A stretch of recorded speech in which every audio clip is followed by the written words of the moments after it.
Imaginez un géant qui gagne mais qui boite. Un colosse qui lève le poing en signe de victoire mais dont les fondations tremblent à chaque pas.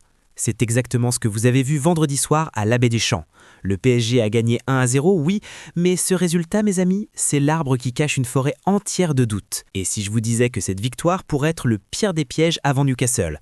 Restez jusqu'au bout, parce que ce que je vais vous révéler pourrait bien changer votre vision de ce PSG version Luis Enrique. Alors, parlons franchement. Cette victoire 1-0 à Auxerre, c'est un soulagement comptable, rien de plus. Après la gifle européenne face au Sporting, Paris n'avait pas le choix. C'était la mission minimale, l'obligation absolue pour maintenir la distance avec Lens et Marseille. Mais attention à ne pas tomber dans le piège de l'analyse facile. Réduire Auxerre à son classement de 17e serait une erreur monumentale. À domicile, l'AJ est un bloc redoutable qui a déjà neutralisé Monaco, Lille, Lens et Marseille. Paris s'est avancé dans un territoire où il n'avait gagné qu'une seule fois lors de ses 5 derniers déplacements. Et tactiquement, le match raconte une histoire en 2 actes complètement différents. Les 15 premières minutes, une justesse rare, des dédoublements, un pressing haut, une équipe qui semble savoir exactement où elle va. Et puis d'un coup, le néant. Paris sombre dans ce qu'on appelle la circulation en U, cette possession stérile où le ballon passe d'un côté à l'autre sans jamais trouver la profondeur. Ce manque de passe progressive a permis à Auxerre de stabiliser son bloc médian bas, transformant la domination parisienne en une possession horizontale et complètement prévisible. Et c'est là qu'on doit parler de Bradley Barcola. Parce que l'arbre Barcola ne peut pas cacher indéfiniment cette forêt de doutes sur l'efficacité offensive. Analyser sa performance nécessite de sortir du simple prisme statistique pour observer sa centralité dans le système de Luis Enrique. Il est aujourd'hui, et je pèse mes mots, le seul moteur capable de briser les lignes adverses par la verticalité. Son volume de course est impressionnant. Il est le principal déclencheur du pressing.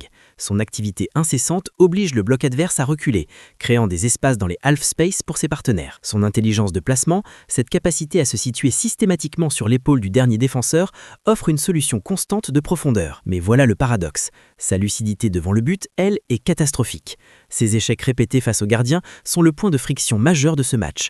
Mais attention, cette imprécision est le corollaire direct de son épuisement physique. Barcola assume seul un volume de course que le reste de l'attaque ne compense absolument pas. Sans lui, l'animation offensive parisienne serait cliniquement morte. Sa capacité à provoquer des transitions est vitale, mais son manque de sang-froid de tueur installe le PSG dans un inconfort permanent, laissant l'adversaire en vie jusqu'au coup de sifflet final. Mais un homme seul ne peut pas masquer les fissures d'un banc en manque de repères. Et c'est là que ça devient vraiment inquiétant. La rotation massive opérée par Luis Enrique, avec les absences de Hakimi, Nuno Mendes, Neves et Fabien Ruiz, a révélé une dépendance au cadre qui fait froid dans le dos. Le milieu de terrain a perdu toute capacité de liant. Vitinha, privé de ses partenaires habituels, s'est retrouvé isolé, incapable d'assurer la continuité du jeu face à la densité axiale auxerroise. Et quand on regarde les prestations des doublures, le constat est sans appel. Gonzalo Ramos affiche un déchet technique majeur avec un manque de justesse dans les appuis et les remises qui ralentit chaque transition. Mbaye semble égaré tactiquement, incapable de s'insérer dans les circuits de passe préférentiels.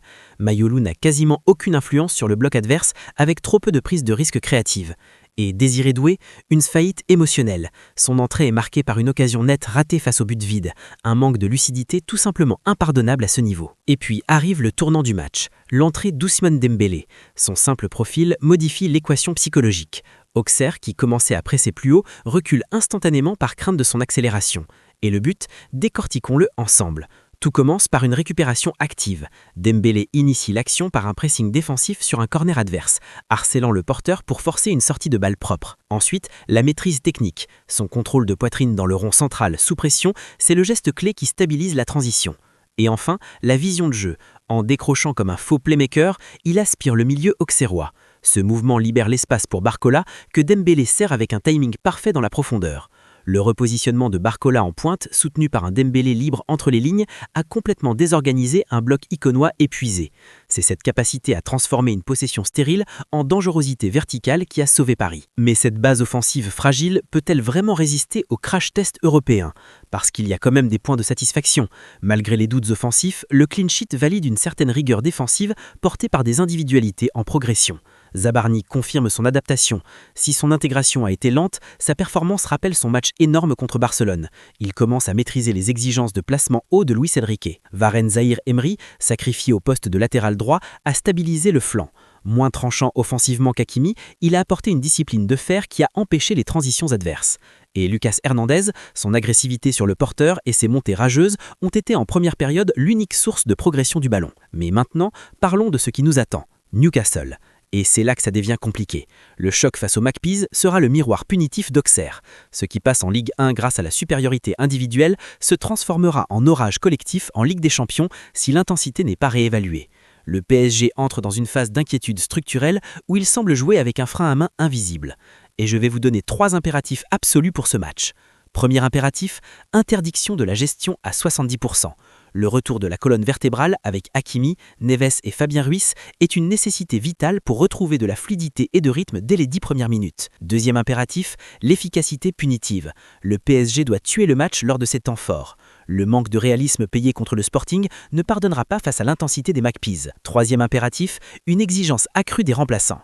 La chute de niveau lors des rotations est inacceptable pour un club de cette ambition. Chaque entrée doit apporter une plus-value, pas une fragilisation du bloc. En conclusion, le PSG de Luis Enrique possède une identité et une structure, mais il manque cruellement de spontanéité. Capable de plier sans rompre, l'équipe doit maintenant apprendre à convertir sa domination territoriale en supériorité réelle. La victoire à Auxerre est une fondation comptable, mais Newcastle exigera une architecture bien plus solide. Dans le football de haut niveau, le confort est une illusion.